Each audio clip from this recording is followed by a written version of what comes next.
Mga konsumidor sang kuryente sa Iloilo City kag Bacolod City may lauman nga pagnubo sa presyo sang kuryente subong nga Marso. Samtang Ileco 1 nagpabutyag nga posible magsaka ang sukot sang kuryente pagsulod sang summer season.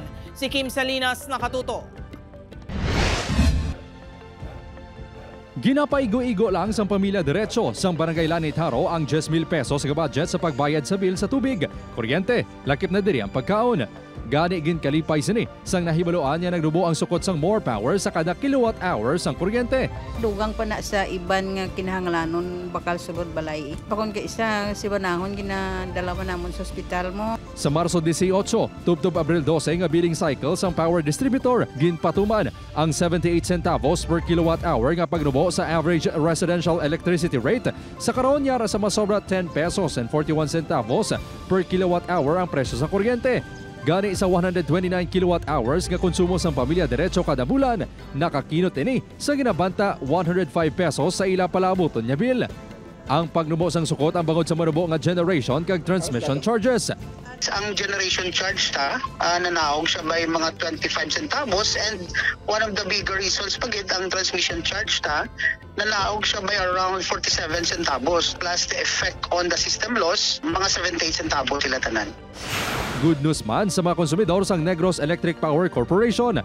Nanaog sa 11 pesos and 47 centavos per kilowatt hour ang sukot sa residential rates matapos nagnubo ini sang 67 centavos per kilowatt hour. Ini ang napagkit sa bill sumugod March 16, 2025. Sa suma sang Negros Power, may buhin nga 67 pesos sa kada 100 kilowatt hour nga konsumo. Ang average consumption kada bulan yara sa 200 kilowatt hour butang nga mabuhinan sa masobra 130 pesos sa bill. Para sa konsumidor nga si G nga nagasipa sa tag 2,000 to 4,000 pesos ang bulanan sa kuryente, makapian-pian na ang diskwento. Mas mayo sir kay dako ng kwan samon, dako ginanga bulig samon. Iti mag 100 bali 167 ang kwan, mabulig nila samon. Samtang Pebrero subong nga tuig, nagtaas naman sa 2 pesos and 32 centavos per kilowatt hour ang transmission rate sa reserve market. Bangod sini, ginapananaw sang Ileco 1 nga magasaka pa ang bill sa kuryente sa summer season, kadungan sang pagtaas man sang demand.